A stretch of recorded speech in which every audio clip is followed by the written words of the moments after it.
All right. So we're getting started? Yes. All right. Okay. Hello. Welcome to. Is your phone on live? I You know. gotta put it on Yeah, I live? may as well, huh? Explain to everybody we're running a little late. Thank you for tuning in to Tina's Truth with my beautiful guest, my baby sister. I love her so much, Sister Sherry Nevins. Hi. Let me try to do We're gonna this jump now. on into it. We're running behind. I'm new at this. And I'm sure I'm not the only one to go through the kinks and the blinks of it all. But it's gonna be worth it. I'm not discouraged at all. Welcome to the couch, baby girl. Welcome to the couch. All right, hold on 1 second. I'm moving a little slow too because they got it here. Okay, Tina. let me also do this one because I didn't turn this one up. What's your YouTube? Is Tina's Truth at YouTube? It's Tina's Truth. Okay. Mm-hmm. Here we go. Whew.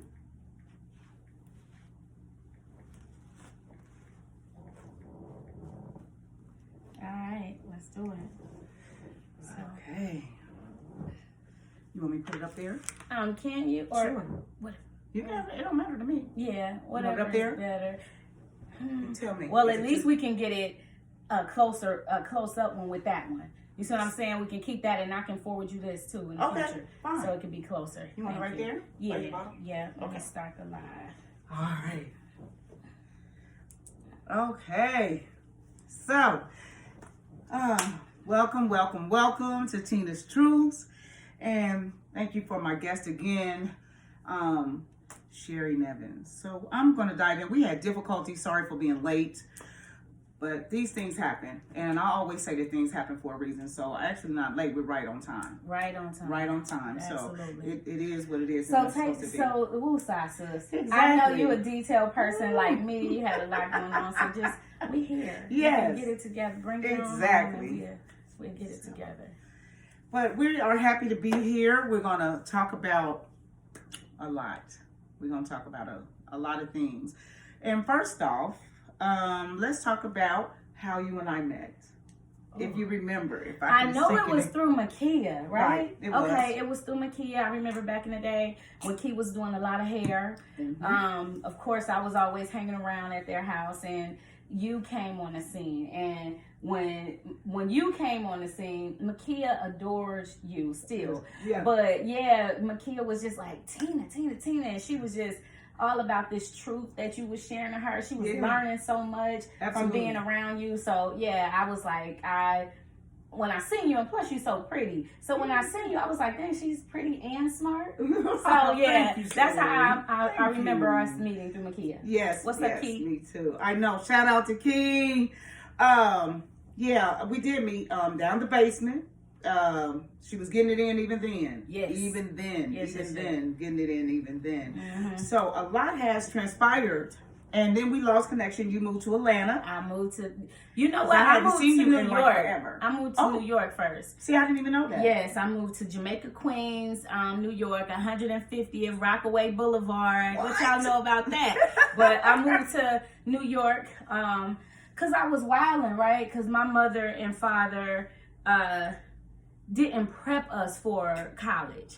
So when school had ended, you know, it was that last summer, me and all my friends, we were hanging and everything. And then they all went to, instead of back to high school or whatever, they all went to college. Okay. All my friends, Central State, Wilberforce, other places. And I was kind of like, damn, you know, I didn't know about this. You know, I kind of felt left out because it was a back office thing with the family, you know, taking care of stuff. So that was never a conversation that we used to have. So end up moving to New York because I was hanging around Dayton, not doing anything. And I just felt like it was always more. It wasn't, I had done Dayton. Like, you know, how many times can you ride up and down Gettysburg? You'll say that. You know what I'm saying? And so I was like, I need to do something. So I ended up moving to New York with my aunt, my dad's sister. And that's when everything changed for me. Excuse me, sis. Take your time. Real quick. And keep talking, She Mama. adjusting the camera, y'all. So we getting it together. But that's what happened. I moved to New York. Thank you. And it's leaning backwards. Okay. Yeah, there you go. There we go. All right, That's how we had it like that. So I moved to New York, and I'm gonna write a book. I'm gonna write a book because it was a lot of things that happened. Let me see if you can scoot over something. Scoot over a little bit. Yeah. Now they can see my way. focus. Yeah. Okay, good. Okay. So now it's good. So that's it. That was pretty much it. Moved to New York and started my journey. Okay. And so, was it your school journey or? Nah, it was my life journey. Your life journey in New York. In New York. Wow. I moved there with my aunt, and she had a cleaning company.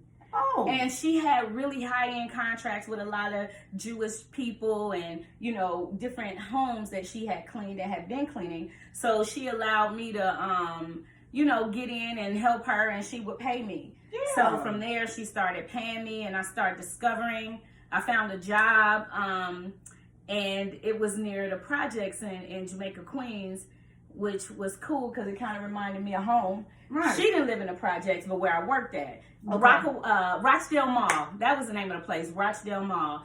And they would actually, I worked at a hat store, and the owners, they were Asian.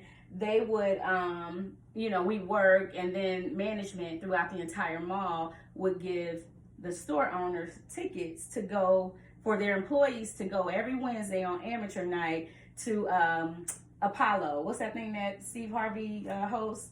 The Apollo. Yeah, so the Apollo. Yeah. Mm-hmm. So I would go there, and I would get to see Biz Markie and so many different legends, and just feel the texture of New York. That was dope. Riding a train, which they don't really use public transportation here like that. Right. So just taking it all in, coming from Dayton,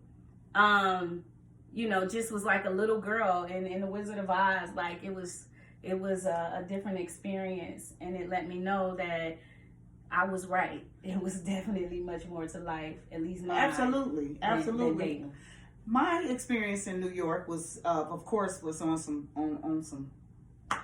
other illegal activities, but I enjoyed New York nonetheless. I love the fashion. I love the East Coast flavor.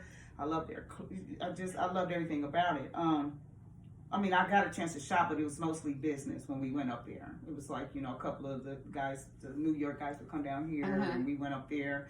And I actually drove home from New York with like 6 kilos. Damn. So y'all know what? Yeah. Tina, so just correlating it, while I was getting exposed, see, I jumped off the porch late.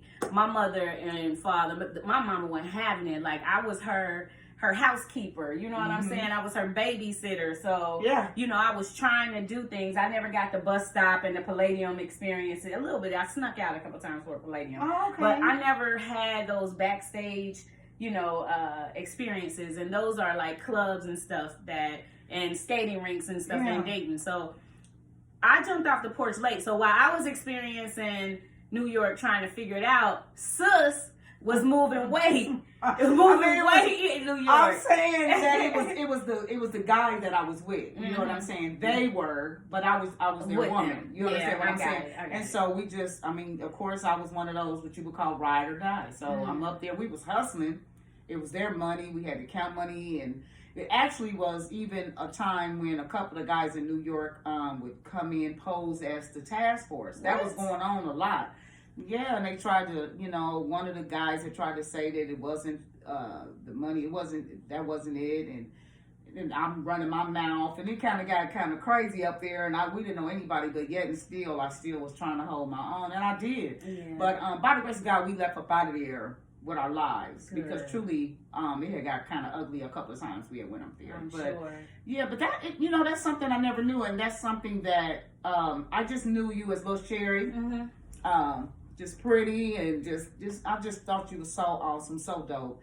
I didn't know anything about you going to New York, and then I haven't seen you in a very long time until recently. And we connected like we had never left. Actually, it was through Janine Porter. Yes, got us Janine and together. Aaron. God bless y'all. You needed someone to clean, and I get to the door, and it's me. And we're like, what?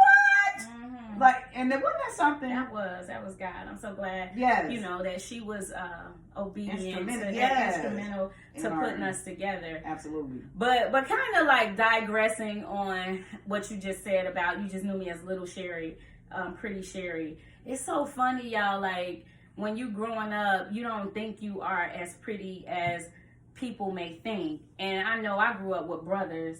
And I was a tomboy. We used to go to Hickorydale and catch crawdads and, you know, ride our bikes through the dirt trails. And, you know, it was crazy. I was extremely tomboyish.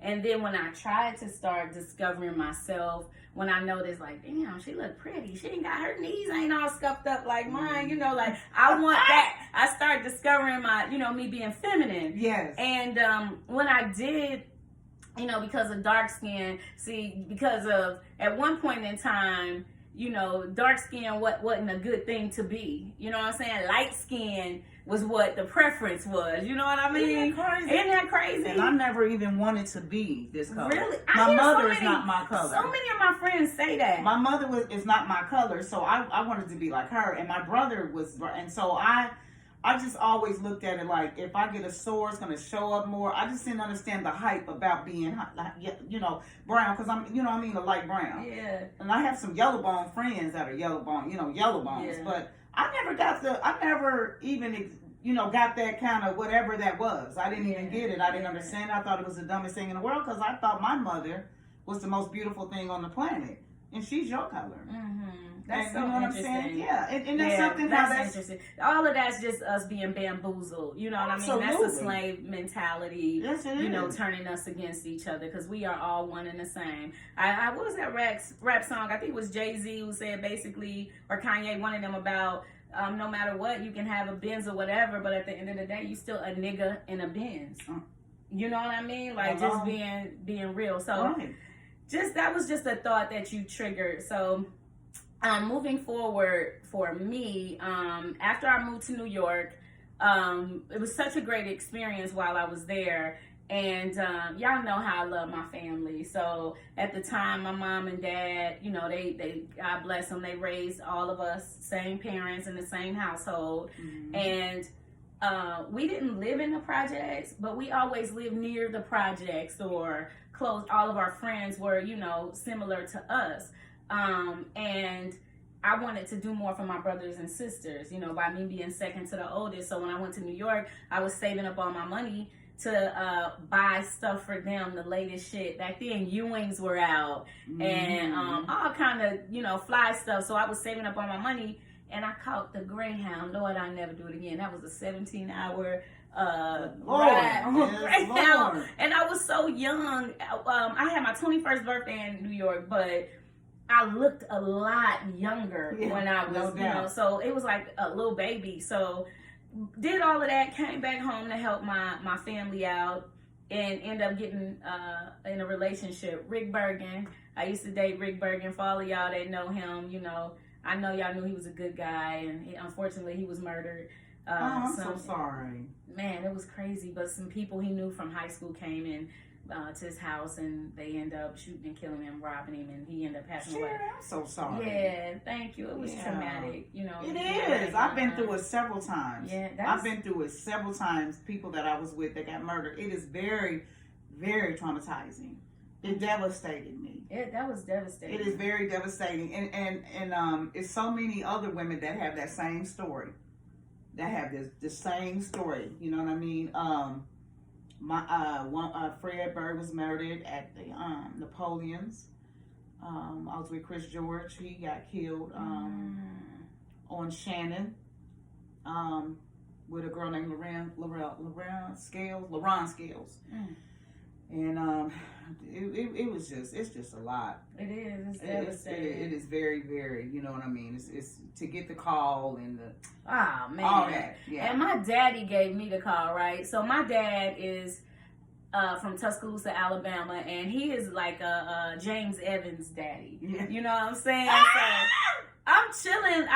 Rick and I we were separating at the time. So, he was starting to entertain other women. I had started to entertain other men, but we had been together for about 2.5 years. So he was family to my family. Yeah. Man, I'm laying in the bed middle of the night, and this ain't the first time I got that call, and I know I got PTSD. But I'm laying in the bed, and I get that call, say, hello, Sherry, Rick dead. I said, what? Rick dead. I said, oh my God. So y'all, if y'all ever have to deliver that type of information to someone, please be considerate, because that shit will scar an individual. Like, he didn't, but that's how he was raised. That's how they did it. Just blunt, just. We gonna break them cycles. Don't do that. No, yes. just didn't know no company. Yes. No company. Yeah, my granny, a couple of a lot of my family members are very cut to the chase people. Just it is, you know what I mean. Me too. My mother has to sometime.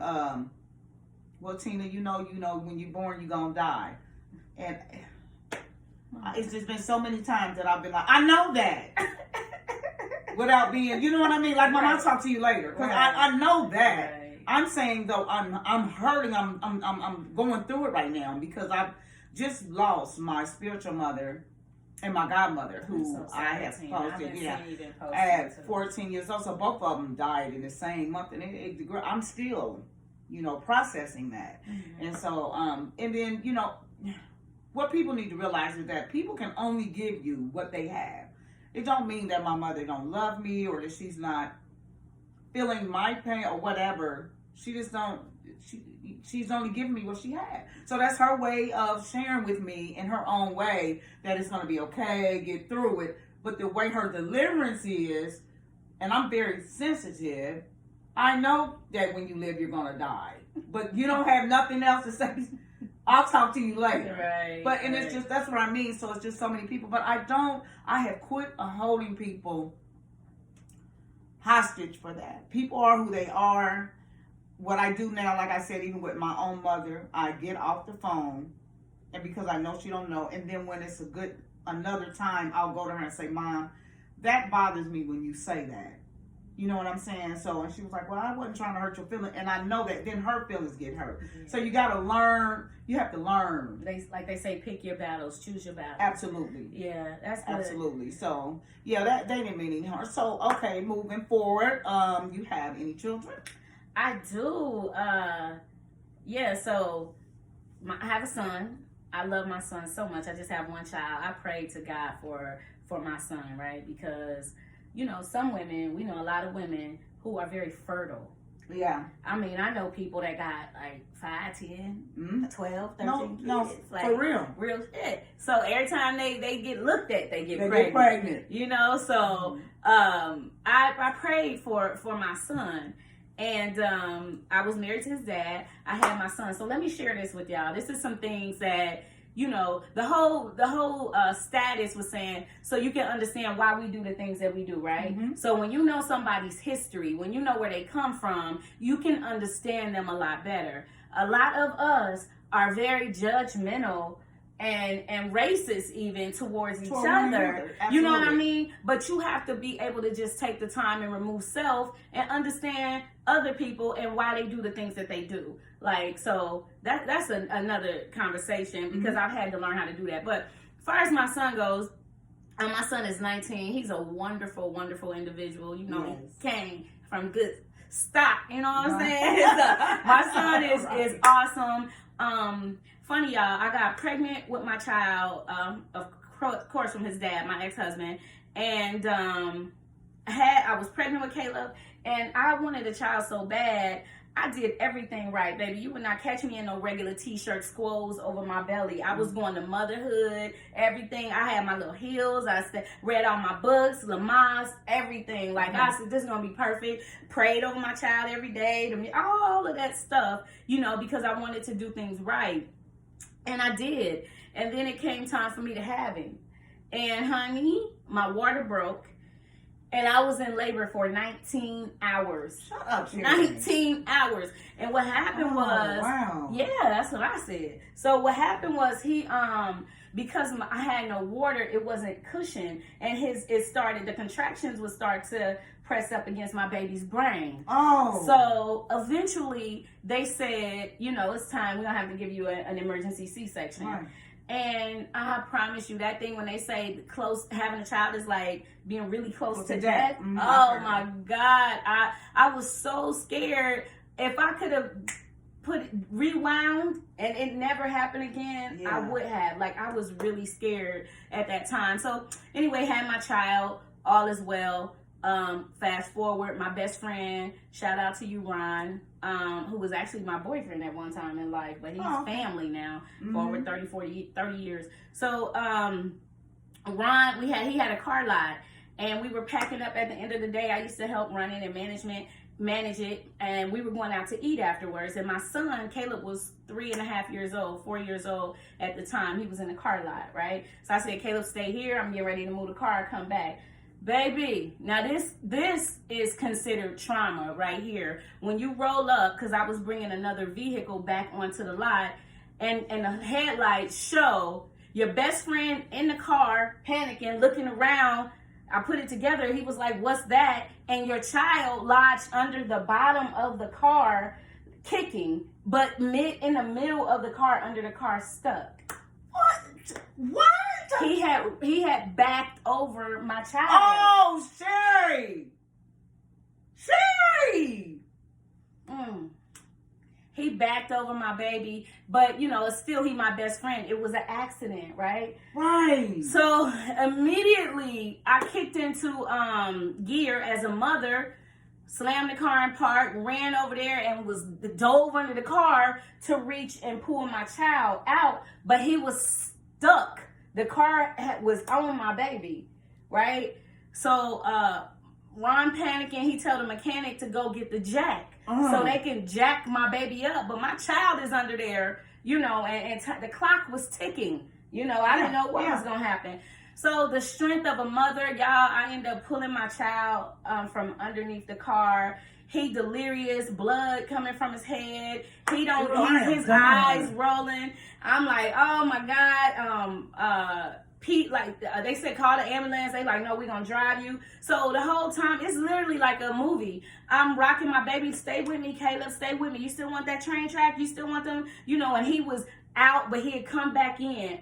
Come back. I'm like, stay with me. And I tell y'all, Pete was rest in peace, Pete. When I tell you Pete was riding that car, right. We get to the hospital, and they snatch him out my arms, literally like a movie. They cutting his clothes off.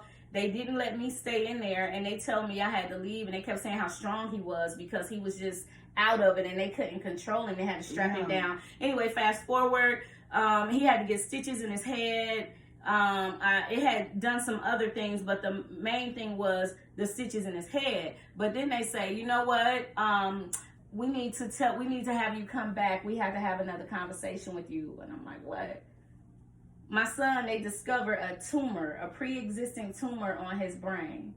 And they said if that accident did not happen, it would have kept growing, and maybe one day, girl, favor ain't fair, baby. Honey, baby, you hear me? Favor ain't fair, but I got it. God loves me, and I'm so grateful. Yes. So grateful. So just the trauma of, going through that process, preparing for his surgery, and signing documentation that's saying, hey, we gonna do this, but if he don't survive, it ain't our fault. Yeah. Man, you know how hard that is? Exactly. I mean, you can't do anything but exercise faith, but trust God. Oh, you better. You have to, no doubt. And I just say that for anybody that's going through anything, when you are in a pressing situation like that, you definitely want to not allow any doubt to come in your mind. No negative energy, nobody. So that's what I did. 7-hour procedure, and he came through it. But then they say, commonly when this happens, because it was on the left side, they did the surgery on the left side of his brain, it made him have a stroke, and he had no movement on his right side of his body. Now, how long did this last? That lasted, they told us we were going to have to go to the Ronald McDonald House and go through rehabilitation, blah, blah, blah. But God is good. They said it might have been like 5 or 6 weeks. We were only there a week and a half. Okay. My son has a clean bill of health. straight recovering, no medications, Come on now. nothing. Come on. So Give it just up. Give to it up. survive that, Absolutely. So just with my baby. So that's the deal That with Caleb. long enough is to drive somebody nuts. Yeah. So about your baby. Wow, man. So I'm so happy that he's in my life. I am. He made me the person I am. Like, how did today. he change your life? From what to what? Like, why do you say you're glad? I mean, I know you're glad because you're a mother, but what did he change actually? He changed the fact that I had a bigger purpose other than me. Okay. It was more to just trying to figure out what I wanted to do. Because like I said, formal education was not something that my parents, pressed on us, because they married at 18. Okay. Raising five, that wasn't really the concern like it is in a lot of households. So I was just trying to figure it out. I always knew I wanted more. So when I had Caleb, I got pregnant with Caleb. I was living in Atlanta. I had a business. I had a storefront downtown on Edgewood, me and my ex-husband, and it was a loft, so we lived in it, but we had a storefront. I had a boutique, and I did hair, had my station, my salon, everything. So I was doing pretty good. Yeah, I was doing pretty good, but then I got pregnant with him, and shit just went left with me and his dad, and that was a whole nother thing. But what I said was, at the end of the day, I come from a family where we raise our children together. Look at Freeway calling me. I'll call him back. But we raise our children together, my family. It's that village thing with my family. Yeah. So with my ex-husband, when he wasn't like that, he wasn't like what I had come from, I was like, F him. At the end of the day, regardless, we gonna eat, we gonna be good, That's we gonna right. have a wonderful life. So that's when the grind really got kicked up. Okay. And, just being honest, like, I did what I had to do. That still wasn't no like, where I had choices. Mm-hmm. I literally had to get it how I lived. Like you. Like, I used to sell weed before it was legal. You know what I'm saying? Yeah. Like, up and down the highways to pay the bills, the best and safest way I knew how, but had to do what I had to do to make sure me and my son was good. Mm-hmm. But at the same time, my conscience, God wouldn't, that ain't me. Like, that's not who I am. Thank God for forgiveness, but I had to do what I had to do. But I knew that it was more to it. So I said, so that's that. I was. Good. So with the marriage, because I've been married twice, I've been divorced twice. How did you process the divorce? I left that nigga. Okay. I left his ass. It was just going.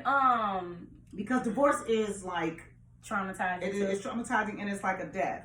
So you understand what I'm saying? So what did you do? Like, to somebody now that may be going through a divorce, what did you do? Now, or what would you advise them now? Like, going through it, they have a baby, because some people stay for the sake of their children, don't they? And they stay thinking that they're not going to get anyone else. They stay, it's comfortable, and a lot stay because it's cheaper to keep her or him. You understand what I mean? Like, I'm not going to have this lifestyle if I leave him or her, or what, you know what I mean? So, like, my advice would be, if you have children and you're going through a divorce, just like I did, and I moved to Jacksonville, Florida with my husband. That's where my ex-husband, that's where he was from. Okay. And we got married in Dayton, where all my family was, and then we moved to Jacksonville. And, we were living our lives and everything, and then it just went left, and I did what I advised, and I still feel like this is sound advice today. Okay. I did everything because I wanted to be pleasing in God's sight, right? I knew that my parents and all my cousins, all my aunts and uncles, everybody on both sides married. And I know it's not easy. So I wasn't ready to just dip. So I said, I'm going to pray. We're gonna do everything we need to do as far as pray. We're going to go to marriage counseling. Yeah. We did that. He was kicking and screaming, though, and broke so many other appointments, but he finally went. Everything. And then finally I said, once I feel like and hear God, I've done everything that I'm supposed to do, I'm leaving. But then it was damn, I did this wedding. Everybody know we got married. Yeah, We man. ain't been married that long. I went through I don't that. want to seem like a failure. You know, that kind of thing. So, yes. I said, you know what? I'm still leaving. What I did was, I packed up while he was gone, and I had furnished that whole house. Like, we had built a life, but my peace was so much more important to me. I said, whatever I got, I can get it again. That's nothing. You can have it. I don't care. I'm going to start my life again with my son and regroup. And I came back to the city. I came back home. Okay, that's beautiful. So I say, do whatever you can. Don't move off emotion, because the children need their fathers. They do. Yeah. But if mama ain't happy, if you can't give the child what you need because you're not whole, then nobody's happy. But just be careful when you are making that decision. Mm-hmm. That's a very serious decision that you can act on, but it'll have such a ripple effect, you know, throughout the years, that you don't want to leave away regretting anything. And I don't have any regrets. And because he the same nigga. He the same dude. Right now, to this day. To this day, yeah. Mine was devastating. I was 22 when I got married. I had just recently given my life to God, and he too. We both had came from the streets, got together, and he cheated. But I was wounded too, and so when he cheated, that gave me like it was like I was being rejected, and it made me very angry. And so with that, I was no longer quoting scriptures. I went straight into the flesh. And he had never saw that side. So 1 second, sis. I said, what's the setup? What's the you know, what does the interview consist of? You like, it's just you being you, just flat out, just you. Yeah. And I'm being me, like nigga and all of that. And you're so conservative, I feel like. And you think like, I'm conservative? Yes. Girl, you we ain't got to that part. Yes. Indeed. Oh no. I'm just trying to no anybody. She know me. Let me tell you something. I told her, this is my platform. I want everybody to be very comfortable. I wanted you, like you said, no. I was devastated. And what I'm saying is, when I stepped out into my flesh, it was not good for him. It wasn't even good for me, because I was wounded, I was hurt, already dealt with rejection issues from my biological father. So it wasn't good. And then I've never dealt with cheating at all. I said that on my last talk that I had. I don't do well with those. I am not that broad that you do that with, because I take it all the way to, it's not good for nobody. You know what I'm saying? And so we're into the Lord, and he get caught. My brother actually answered the phone, and the woman says, "Can you talk?"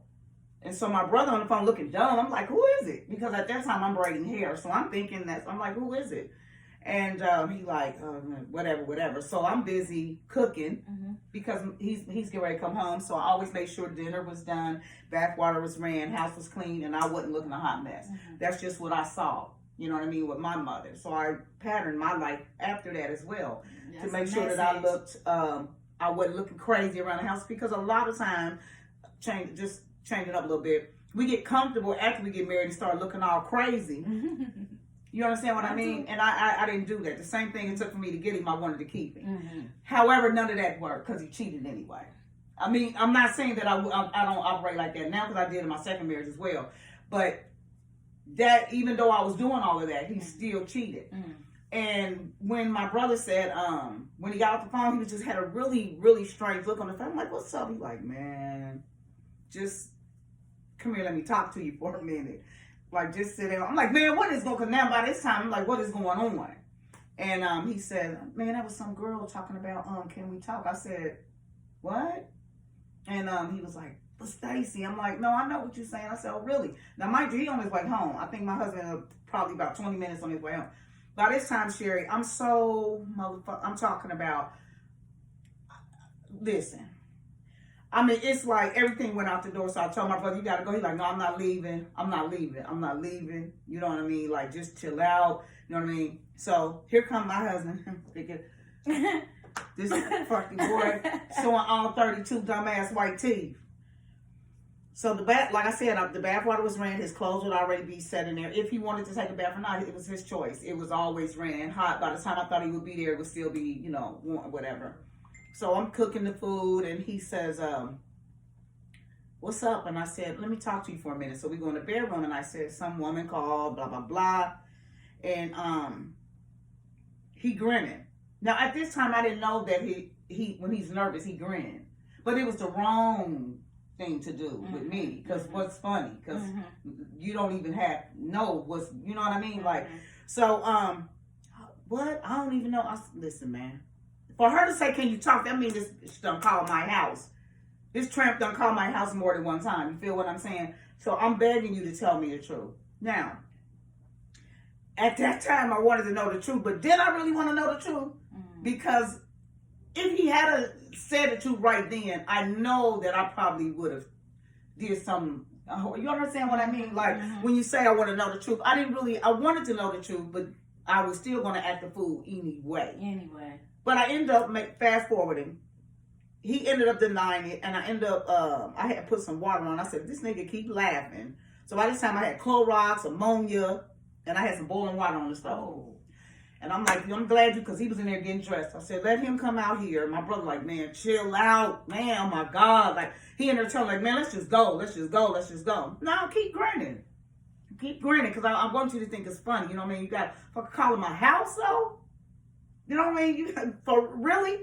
You know what I mean? So yeah, I know that had to be hard. Yeah, it was devastating. I didn't even get it. Like we living for the Lord. We got a business. We got a cleaning business. We working at Right Pack. We riding nice. We got our own home. Our house is nice. What the fuck? What is the problem? Yeah. We pray together.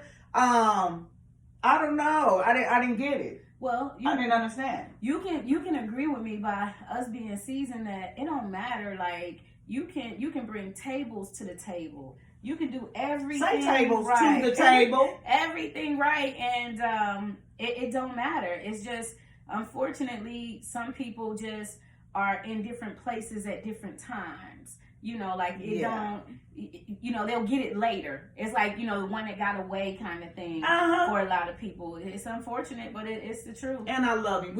At the end, we became the best of friends. God bless his soul. He passed away. We became very close, but that was the most devastating.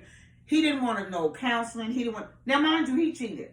But why do black men don't like counseling? Like I don't know what that is. Can you ask? Can y'all tell why don't y'all like counseling? Can y'all please, if it's any man that's watching or if you catch this later, can you let us know like what is the thing about being anti to counseling? So I think with us having to go in front of our Pastor Mitchell, I think he was more embarrassed. But at that time, he really said he was done because I terrorized him all night, all day. I woke up with in his face. So how did it happen? So who pulled that? So you just went to the door and your dick was out? I mean, you just pulled your pants down? What, I mean, is that what?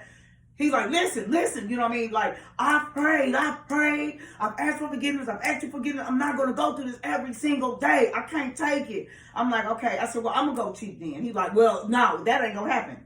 That's another thing. To me, not all men, but majority. Y'all always want to do something, but can't handle nothing. To weak ass. It pissed me off. Mm-hmm. You're going to divorce me, but you did it, but you want me to forgive it. Let's work through this. But then when I kept torturing him, I didn't realize it all. I didn't realize it, though. I was consumed with it. So I did some investigating and all that stuff. Girl, went and seen the woman. She worked at Church's Chicken. Ooh. Girl, listen. When I seen her, and God knows I'm not that type. I'm not that type. Y'all see her getting revved up. So, hey, I'm not. Hey, so let's move past that. Let's move past that part. No. Like, what did you do after? Like, once you got to the point of y'all went through all the motions and you finally made a mental decision, you know, to really move past that. What advice would you give sisters, you know, to really move past that? I got something I can say about that, but go ahead. I don't know. Like I said, after I seen her, it did something to my whole self-esteem. I'm not saying I'm a 10 or 20 or whatever, But when I seen what he cheated on me with, it crushed my soul. Like, I couldn't believe it. And so when I went to him, and that's when he told me, nobody cares how pretty you are. You're ugly on the inside. He told you that? Damn.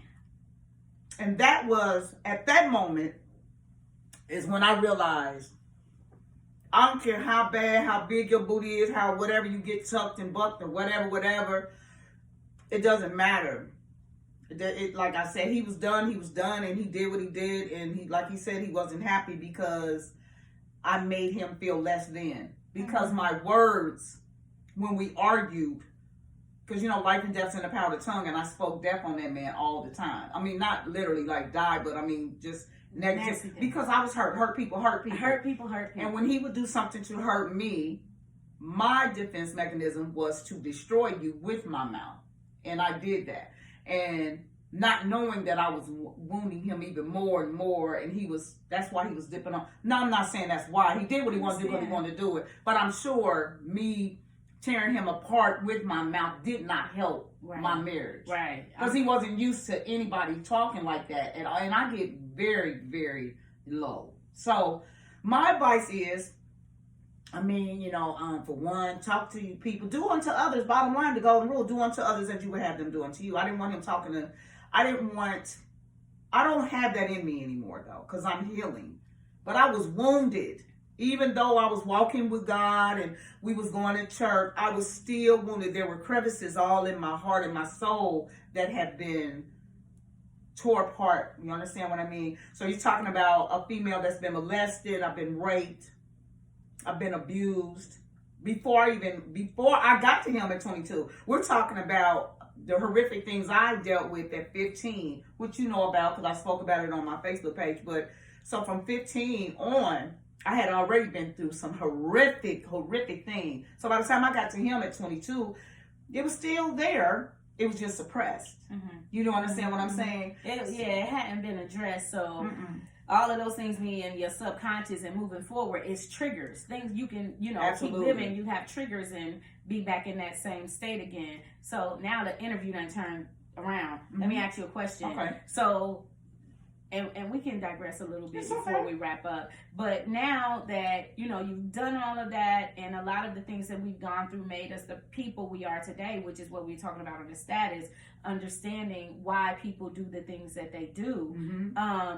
With that said, now you're successful. Now you have your own cleaning business. You've even, taken interest in getting your credit together and your business credit, expanding with work vehicles and all kind of things, like really expanding. God is expanding your territory, and you're doing well. So would you, I guess how I'm trying to bring it home is, would you change anything that you've ever done in my life or have any regrets? I don't have any regrets. My change would have been listening to my elders, for sure, listening to different people. I've always been surrounded by beautiful older women, mothers of the church, street women that were seasoned out here in the streets that just told me, even men, like, you're gifted. You need to leave these streets alone, go on to school, and blah blah blah. You know what I mean? But I wouldn't listen. I would tell my younger self wouldn't listen to what I got to say right now. I wouldn't listen to nobody. You understand what I'm saying? So I don't know. I think not dealing with just the pain that I had went through. I was looking for love, which at the end of the day, to me, that's what women want anyway. No, we just want to be loved, and it shows so many different ways, especially in Black household. But to you, how did you get to this credit, and what made you want to say, okay, I want to build a company talking about credit. I want to help my people. I want to help people in general, but I really want to bring it to our community and say, listen, credit, because you have stated to me that credit and all that is not, religion is pushed more than credit. That was powerful. Stability. You think so? That was powerful I to me, think so, because that's the truth. Because it's not about religion. It shouldn't be anyway. Yeah. It should be about relationship. Absolutely. And spirituality. But what brought me to this point is, I always pay homage to where it's due. And Freeway Rick Ross actually bought me introduced me to this, and I kind of latched on. You know, it's like a plethora of different opportunities, and you select what's good for you, what you're passionate. So what happened was, being, you know, on tour and traveling and everything around the world, I was able to see our people in so many lights, and I was able to see people in different tax brackets. But one thing that I did notice, we noticed collectively, is that our people are suffering because of lack of knowledge. Our people, one of the things they always say, I don't need credit, I buy everything cash, or that's how I was raised. That's how we were raised. So I seen the need, like how people would literally sell their soul to be in front of a spotlight that may not serve them other than for that moment, or they're willing to sell their bodies or backstab people. So what and it was all because of money. It was because of money. So what I said was, you know, by me having my business at the time, I always felt really embarrassed or uneasy because I knew that my total business structure wasn't together. I knew that there was more to it than what I had, but I was an employee, I was a business owner, I was the Uber driver, you know, everything, the caterer, everything. I know that's right. The host, you know what I'm saying? I was doing everything. Yeah. So, with that said, and I was doing it off my own dime. I didn't have money, I didn't have funding, and it was just such a struggle. So what I did when I came across that opportunity and I got my ducks in a row, I said, everybody need this. And what will make me recession proof as an entrepreneur? What can I do? What industry can I select that will make me recession proof, where I never have to worry about money? Like me and my son, my family, everybody will be straight. And it's business building and consultation and credit repair. Not no in the kitchen, you know, credit repair, because it's just like hair or being a mechanic. Everybody might have a sense of it or know how to do it, but it's way deeper than what YouTube is going to tell y'all, believe me. So after I started getting into it, it was really fulfilling because I was helping people. I was literally changing lives before I really knew what I was doing. Now, how did your life, though? Change because of credit? Yes, because of your credit. Shoot. You know what? Once I started doing it, I was so caught up doing it for other people, I didn't really get to manage my own credit the way I should have been. So right, you see what I'm saying? We always help somebody. Right. So I didn't get to really, and with credit is different because it's a process. Yes, it is. Everything is a process. So I'm learning that from you. Right. So finally I end up starting to see some success, you know, getting the credit, getting the lines of credit, and understanding different languages in the industry, and about, you know, underwriters, about the bureaus, about business credit. So once I started really studying to learn it, it absolutely changed my life to the point where I know that, you know, God is blessing what's going on in my life with this business. So I'll be able to literally become a household name. And that's not wishful thinking. You know, that's not, you know, being cocky. It is what it is. But I am happy. It changed my life to the point where now it's opened up so many doors with government contracts, with county contracts, just being able to be in position the right way. So it's changing my life, but I know that it's still bigger. You know, it should always not be. Yeah, you've seen it. I told you. I see it way. What you like the conversation you and I had about dating? Like, what is that is so? I'm not mad about being competitive. That's fine to have that, but the I'm doing better than you and don't want you to do better than me, instead of understanding we can all get this money. It's enough money for us together. I don't understand, like, it's clicks. The cliquishness. See, all that. I've never been that. Me either. I've never been that, so I don't understand it, because you have a certain group of people that, even with like Facebook, they can say some of the corniest shit and it'll get shared 9 million times. But then you come with some raw and uncut, real life fruit for your life. Yeah. You understand what I mean? They don't like truth. They like selfies and goofy. Like what you That's said. what I mean. Yeah. So it's like, because that they're all in this particular clip. You understand what I mean? Like, I don't understand that. So what do you think that you can bring? Tell me, please enlighten me on what is that? What that is fear. You know, because a lot of times when people look at you or they look at other individuals, even me, when I look at people to a certain extent, two things happen. Either it's going to be a reflection of what you are not doing and who you are not. That's good and stuff, people Sherry. don't want to see their limitations or their lacks when they look at you, because they might desire to do something that you're doing, and you may be getting blessed faster or better than they are. So they don't want to see that shit. You know what I'm saying?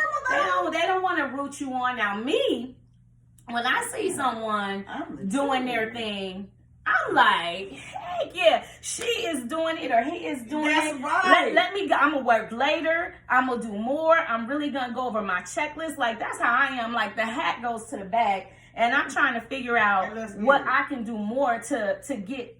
Anything anybody has, you can get. I can get anything. A man, the wealth, the business, whatever it is that anyone has, we can get, because God has given us all that power to do it. Yes. It's just about belief. It's about faith. It's about, limiting belief systems. You got to get rid of those limiting belief systems, That's right. Even me. So I'm a work in progress, but I appreciate you having me, Tina. I know I have to get ready for an event that I have. So here's a shameless plug, y'all.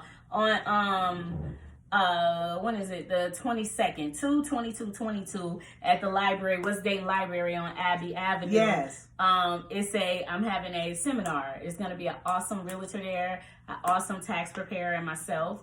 And we're going to come together with a collective, a system, to give this information to our people to be able to help. We're not going to spoon feed you like some people do. We're going to give you a lot of information that will help. So that's on the 22nd. Then on the 23rd, there's this big fashion show honoring, the fashion history here in Dayton, and a special feature for Lamore Amir. Yes. He's a legend. He's an international stylist, designer. So that's gonna be really nice. And please come out and support. And let's do that. That's gonna be nice. I have enjoyed our conversation. Me too. If you need your office clean, your home clean, get with Tina. And another thing that our people do that's so silly, the least you can do is share a business. It doesn't cost anything. Likes and stuff, or refer somebody. Like it's better to support, right? But even if you don't buy or support, that's the least that you can do.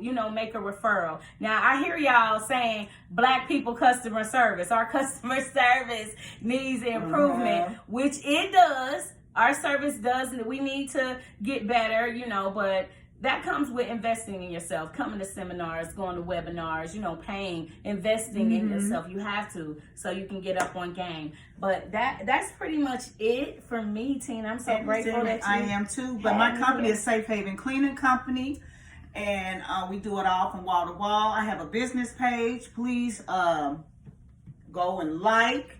And my YouTube page is called Tina's Truths. And please subscribe to my channel, because this truly is going to be a big platform. I already know. I've had the vision for it. This won't be her only time on here, because I want to have her when she has more adventures, because she's getting ready to just go to the top. Like I told her, her vision, her passion for helping our people in general, period. I'm excited about my credit. I'm telling you, she has a business page, $750 and above. Please check it out, like it, go to it. And just get with her, and don't allow fear. Fear cancels out faith.